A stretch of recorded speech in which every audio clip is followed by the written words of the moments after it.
Jadi biasanya warga di Bona Tengah ini kalau pelihara sapi selalu dilepas liarin seperti ini karena sebelum musim tanam mereka cari makan sendiri. Cuman harus tetap digiring, kalau enggak bisa masuk ke sawah makan-makan tanamannya baru. Jangan banget Pak Tekong! Tembak di atas sobat! Lagi! Seru banget!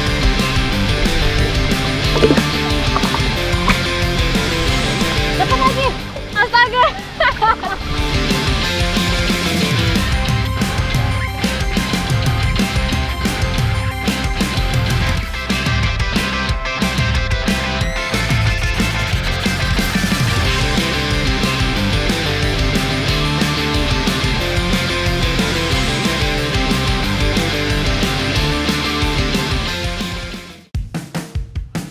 Nusa Tenggara Timur, provinsi yang sudah terkenal dengan eksotisme alamnya.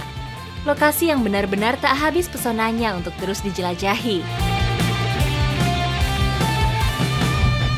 Seperti inilah salah satu aktivitas petani ternak sapi di Kabupaten Kupang, Nusa Tenggara Timur. Sore hari, mereka menggiring binatang ternaknya menuju kandang masing-masing setelah seharian melepas liarkannya. Menjadi salah satu lumbung ternak sapi nasional, populasi sapi di kabupaten terluas di Provinsi Nusa Tenggara Timur ini mencapai 200.000 ekor. Jumlah tersebut tersebar di 24 kecamatan, salah satunya di Kecamatan Kupang Timur. Jadi biasanya warga di Bona Tengah ini kalau pelihara sapi selalu dilepas liarin seperti ini karena sebelum musim tanam mereka cari makan sendiri. Cuman harus tetap digiring, kalau enggak bisa masuk ke sawah makan-makan tanamannya baru. Membimbing puluhan ekor sapi menuju kandang memang bukan hal yang mudah. Terkadang, binatang ternak ini begitu saja keluar barisan karena tergoda rumput hijau di sepanjang perjalanan. Sehingga butuh teriakan dan halauan agar mereka kembali ke rombongan. Tunggu! Sapi!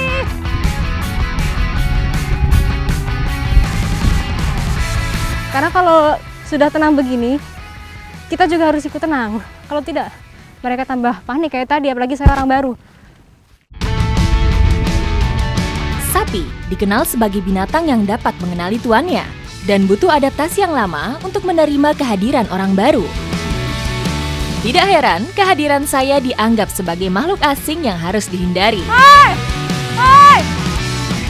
Nah, kalau sudah di kandang seperti ini, biasanya sapi-sapi ini akan dikasih makan garam karena garam itu ternyata mempunyai kandungan yang bagus juga untuk menggemukkan sapi. Selain memberi makan tumbuh-tumbuhan, para peternak di sini biasa menambah makanan pendukung supaya ternak peliharaannya tetap sehat. Salah satunya adalah garam. Garam merupakan sumber mineral yang baik untuk pertumbuhan sapi. Selain dapat meningkatkan nafsu makan sehingga bobotnya cepat naik, mineral garam dapat meningkatkan daya tahan tubuh dan mengurangi stres pada sapi.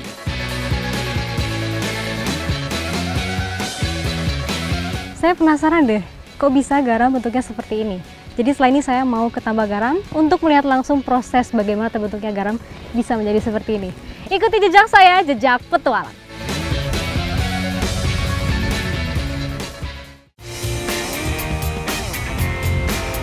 Kabupaten Kupang, selain dikenal sebagai lumbung ternak sapi nasional, juga memiliki potensi produksi tambak garam yang cukup besar dengan kualitas terbaik. Luasnya mencapai 21.000 hektar.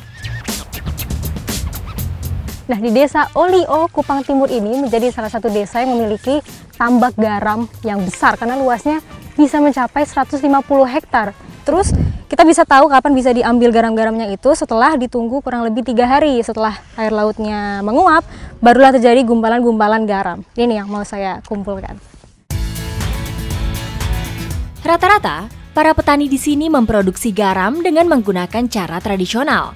Salah satunya dengan cara membuat kanal untuk mengalirkan air laut ke area tambak. Namun, cara tradisional ini didukung oleh terik panas matahari, tingkat kelandaian pantai, serta suhu udara yang panas, sehingga bisa menghasilkan garam yang berkualitas. Ini karena alatnya berat, panjangnya kurang lebih 3 meter, jadi harus ekstra hati-hati juga ngedorongnya. Karena kalau terlalu banyak beban di depan sana, bisa tercampur-campur sama lumpur. Itu yang bahaya. Luar biasa nih, panasnya juga terik banget. Bagus untuk garamnya, tapi buat saya capek banget nih. Kristal garam terbentuk di bawah permukaan air dan di atas lumpur tambak, sehingga saya harus berhati-hati untuk mengeruknya.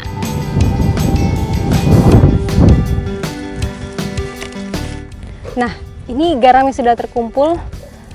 Bentuknya memang sudah seperti garam, cuman belum bisa dikonsumsi karena bisa dilihat ini masih kotor sekali, tercampur dengan lumpur, dan masih kasar-kasar juga. Jadi nanti ada proses selanjutnya lagi.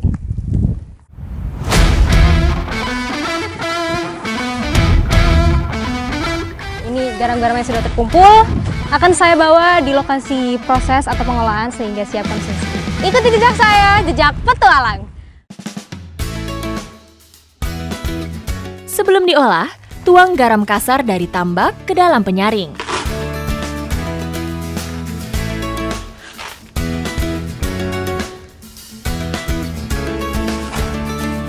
Siram garam menggunakan air sampai larut ke tong penampung. Satu karung ini akan dilarutkan semua untuk sekali proses masak. Nah, jadi air garam ini harus ditunggu kurang lebih 2 jam sampai benar-benar bersih. Nah, karena lumayan lama, ternyata Mama Omi masih punya stok lain nih. Air garam yang sudah bersih bisa kita masak sekarang. Ayo Mama.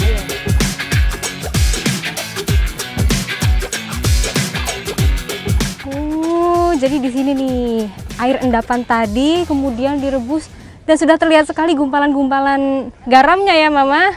Ini berapa lama direbusnya? 2 jam. Sekitar 2 jam. Apa bisa didiamin? Perebusan akan membuat air garam mengkristal menjadi butiran garam halus. Mama, ya?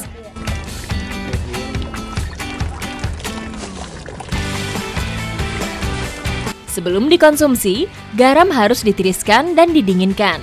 Kalau tidak, garam akan kembali mencair.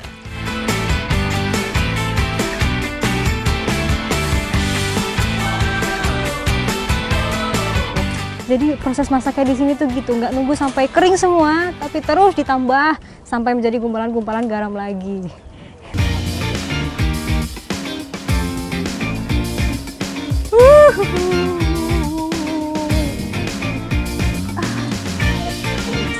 Nah, proses masih berlanjut, jadi garam-garam tadi harus ditiriskan kurang lebih sekitar 1 jam. Dan ini yang di bawah, ini unik banget loh, di sini namanya garam ekor, dan ternyata ini terjadi karena tetesan dari endapan garam tadi. Dan ini nggak bisa terjadi begitu saja karena membutuhkan proses kurang lebih 2 bulan. Nantinya ini pun bisa digunakan sebagai pakan ternak. Kemudian air di timba ini bisa dimasak lagi, jadi garam lagi. Emang ya, terus semua bisa digunakan di sini.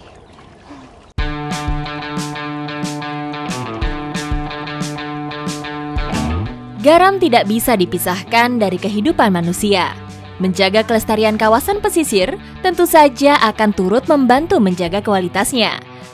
Ikuti jejak saya, jejak petualang.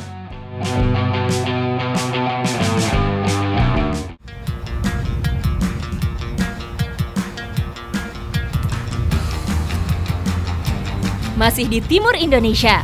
Kali ini saya berada di Tanah Merah, Kecamatan Kupang Tengah.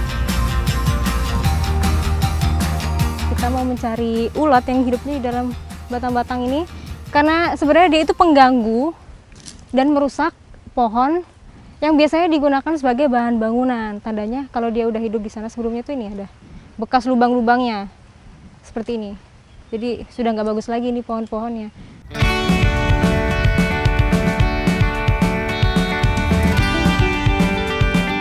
Warga lokal menyebutnya ulat babate. Karena ulat ini hanya bisa ditemukan di dalam batang pohon babate. Ini Pak, wah dapat, ini dia yang kita cari, ulat babate. Lumayan susah ya nyarinya tuh, karena dalam sekali, kurang lebih 2 cm lah, dalam sini ada rongga. Ulat babate merupakan larva dari kumbang penggerek pohon. Untuk mengetahui keberadaannya, cukup melihat dari jejak kotorannya yang berwarna hitam. Dapat lagi, yang ini lumayan besar daripada yang tadi dan warnanya sama-sama merah ya. Jadi kalau warna merah ini tandanya dia masih muda umurnya, tapi sudah bisa dimakan juga. Jadi memang ulat babate ini hidupnya di dalam batang-batang pohon dan membentuk rongga. Jadi untuk nyarinya itu memang harus lumayan susah ya, bacoknya harus lebih dalam lagi. Dapat lagi nih Pak. Lebih besar daripada yang tadi.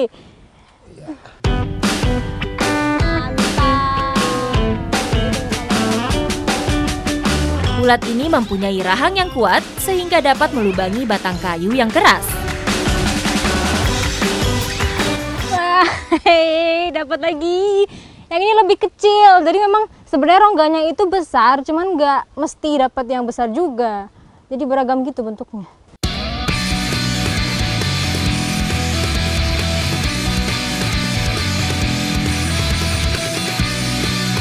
Ini rongganya lumayan dalam, jadi tadi dibantu pakai batang daun juga. Lumayan besar dapatnya. Jadi biasanya ulat babate ini diolah menjadi bahan masakan. Cuman saya penasaran kalau masih mentah kayak gini kayak gimana rasanya ya. Kita coba ya. Wah, ini pertama kalinya saya makan kuliner se-ekstrim ini.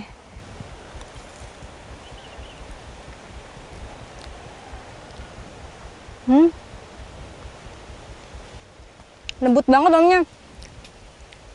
Terus ini nih, minyaknya keluar semua. Emang kerasa banget, kayak lemaknya pekat sekali. Ternyata nggak seburuk yang saya pikirkan.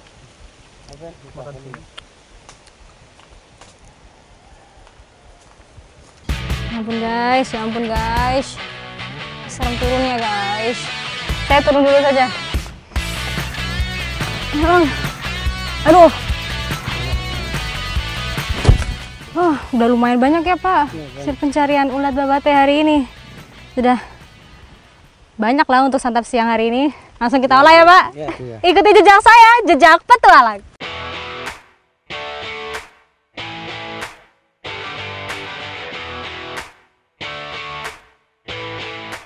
Nah, jadi ulat babate ini biasanya kan dibakar kalau di sini. Cuman karena kita mau makan sama sagu, jadi hari ini mau kita tumis.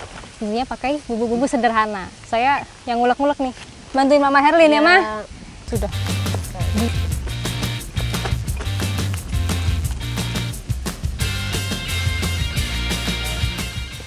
Pak, sudah matang sagunya? Ya, sudah. Wah, sagu sudah matang. Sekarang saatnya kita goreng dulu ulat babate. Ayo Mama. Ya, ayo.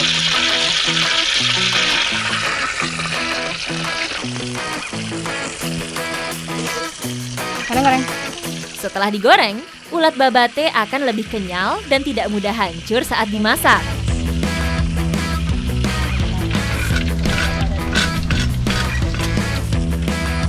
Tumis semua bahan sampai harum.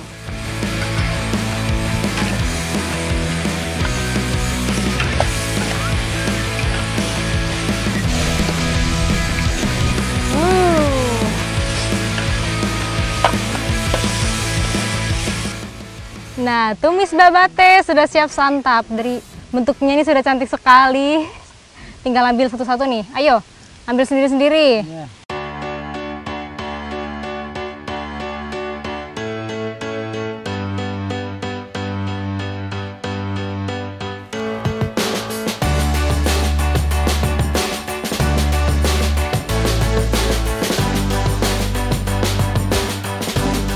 Jadi ulat babate ini menjadi salah satu makanan alternatif pada saat di hutan. Karena selain memiliki protein yang tinggi, ulat ini bisa mengobati sariawan. Apalagi saat dimakan memakai sagu, rasanya semakin nikmat dan menjadikan santapan siang yang sempurna. Ikuti jejak saya, jejak petualang!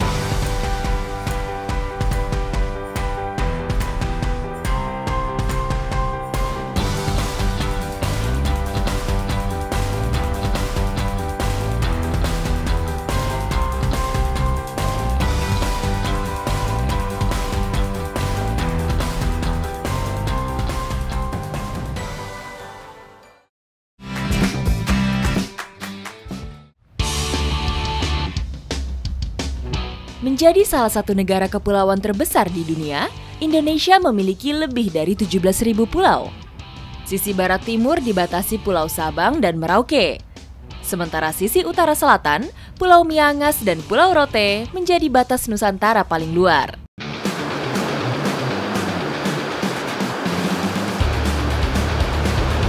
Terisolir di sisi selatan negeri, Rote memiliki tempat berselancar yang sudah cukup mendunia. Salah satunya ombak Pantai Nembrala.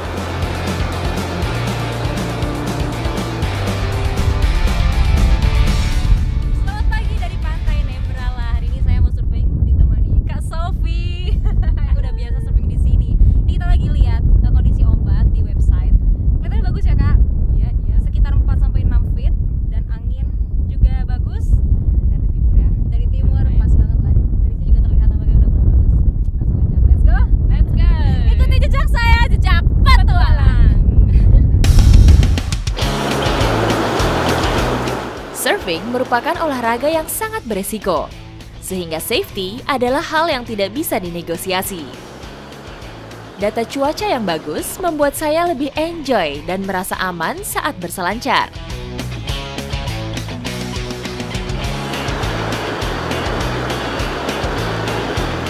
Ombak pertama datang, waktunya untuk pop up.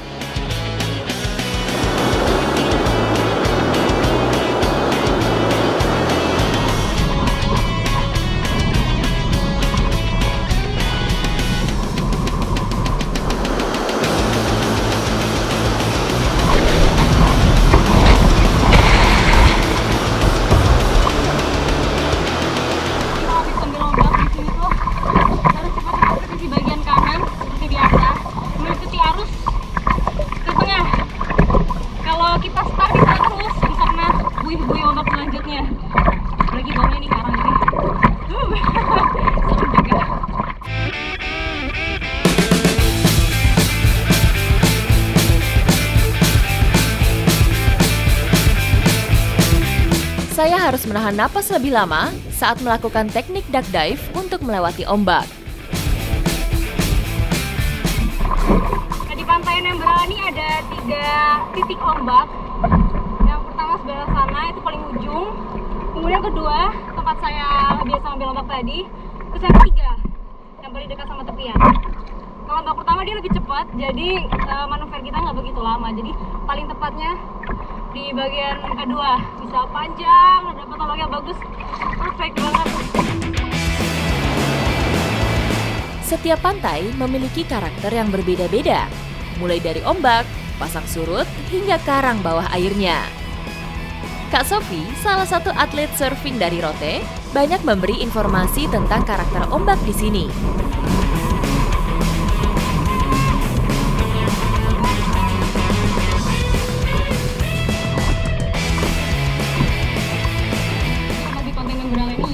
Karena waktu take off ngambil ombak sebenarnya menukik sekali di situ tingkat kesulitannya, tapi habis itu mellow, jadi kita manuvernya bisa lama dan santai gitu.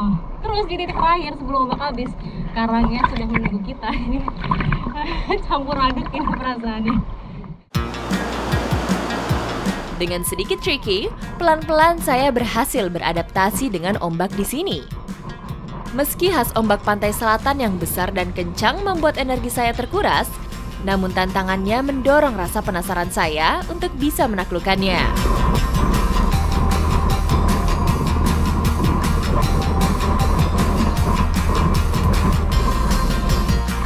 Mulai surut ombaknya keluar semua.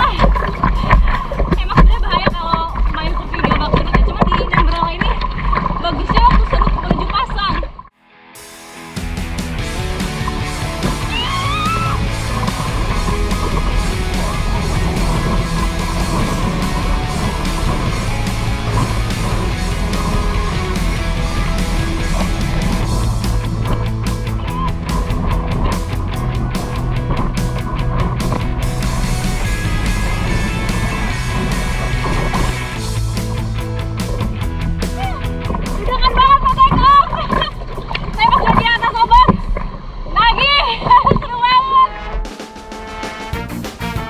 Ombak yang bagus sangat dipengaruhi oleh tiupan angin. Pagi hari saat angin berembus ke laut atau disebut offshore, itulah waktu yang ideal untuk berselancar. Beranjak siang, angin akan berubah haluan, membuat ombak menjadi tidak beraturan.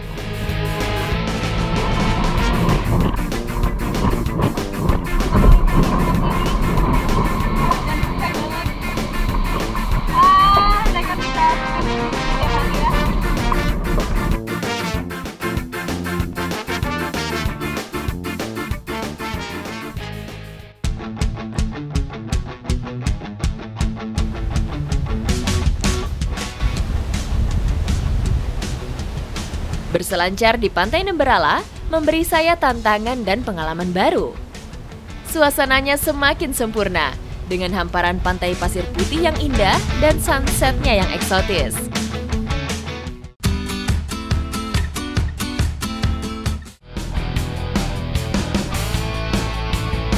Kekayaan bawah laut Pulau Rote memang tidak ada habisnya.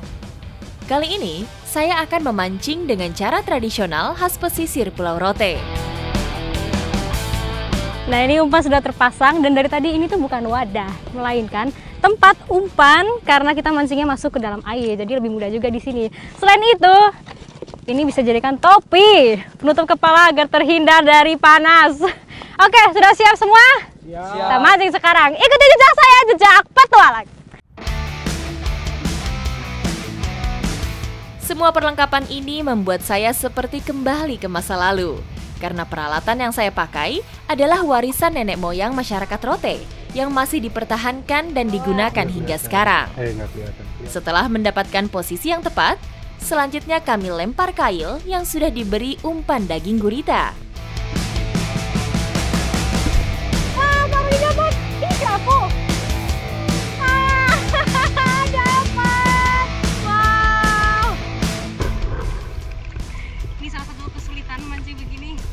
Dapat, ternyata nyangkut di karang. Jadi harus nyelam dulu. Bapak, titip dulu ya. Nyangkut kailnya, saya mau selami dulu. Nyangkut di karang.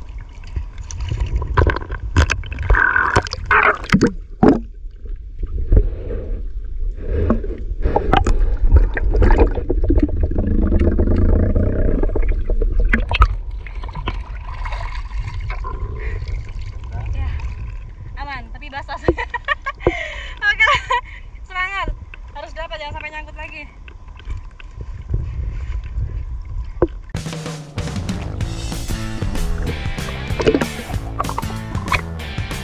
Warga di sini biasa memancing saat air laut beranjak pasang.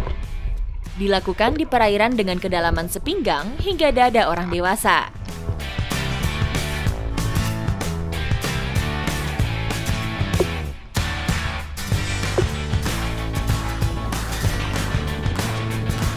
Jadi mancing meeting ini memang target kita adalah ikan-ikan karang. Jadi melempar umpannya harus tepat di dekat bebatuan. Tapi dari tadi saya nyangkut-nyangkut terus. Tidak semudah yang dibayangkan. Memancing memang cara ampuh untuk menguji kesabaran. Semua akan terbayar saat ikan menyambar umpan yang kita lempar. Jadi kita pindah lokasi karena Kakak Juan ini dapat banyak diam-diam. Tunjukkan Kak. Wah, banyak, ukurannya sedang-sedang, lagi ada yang paling besar ini. Wah, kita baru dapat 3 atau 4. Kakak sudah banyak. Di sini banyak ya?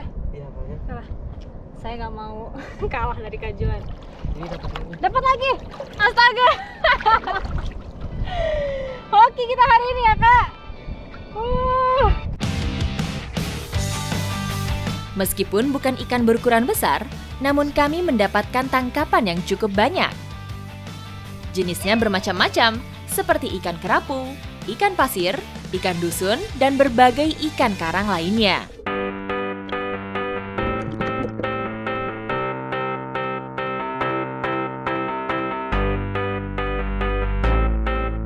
Berendam di air laut seharian membuat badan terasa dingin dan lapar. Tangkapan hari ini memuaskan sekali, ada kali 4 kilo beratnya.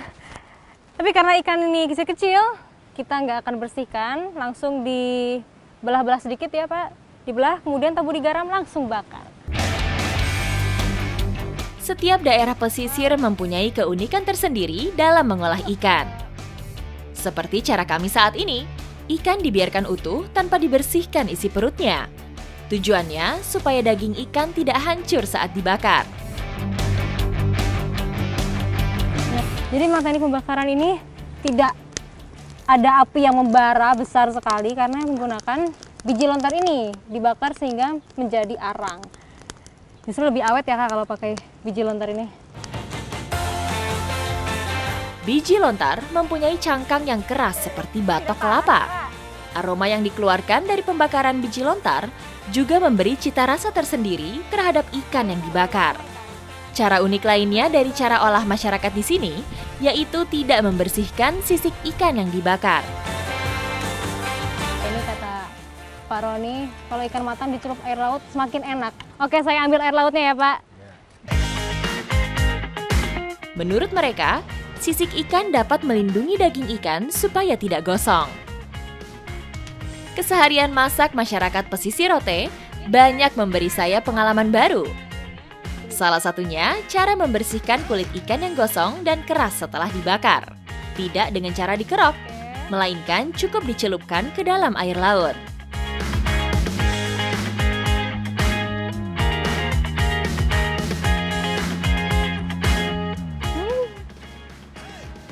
Rasanya gurih, asin, manis dari ikannya. Dan memang benar nih, setelah dicelup ke air laut, sangat mudah sekali untuk mengkopek sisik dan kulitnya. Lembut banget ya Pak. Baru tahu ini, teknik masak seperti ini ternyata enak sekali.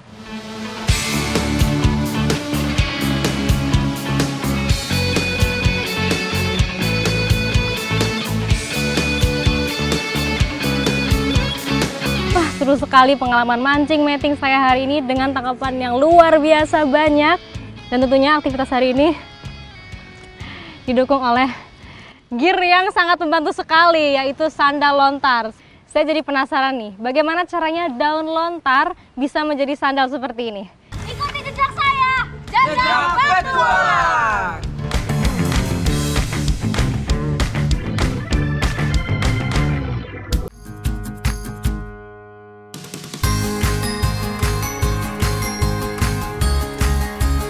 Selain kekayaan laut, Pulau Rote juga dianugerahi salah satu jenis tanaman yang hingga kini melekat dengan identitas warganya.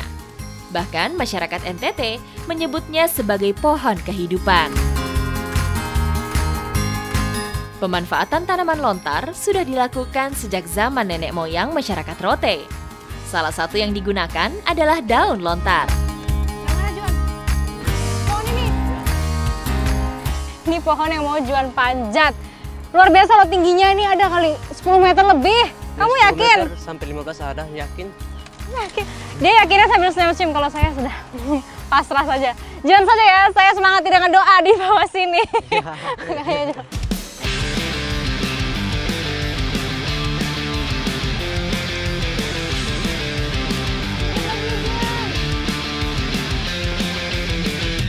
Daun lontar berbentuk menyerupai kipas besar.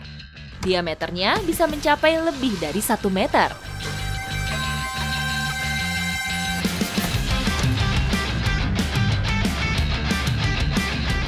Jadi daun lontar ini harus dijemur dulu sekitar 2 hari sampai warnanya menguning. Tapi hari ini saya udah janjian sama Oma mau diajarin bikin sandal. Ayo kita ke Oma.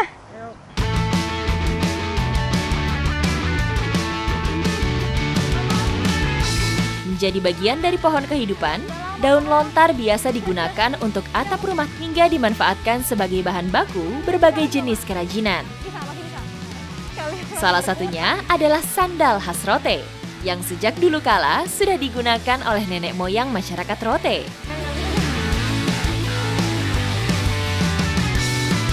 Ternyata membuat sandal lontar nih gak semudah yang saya bayangkan.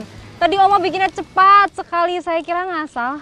Tapi ternyata simpul demi simpul anyaman ini tuh kuat sekali loh, nggak ngasal gitu. Nih. Daun lontar muda yang sudah kering mempunyai karakter lentur dan kuat. sehingga mudah dianyam dan tidak mudah robek. Oke, ini memang susah sekali. Karena Oma kerjanya cepat, kita harus mengikuti, dari tadi salah terus. Orang tua seperti Oma adalah pewaris keahlian menganyam warga di sini yang sudah melakukannya sejak kecil.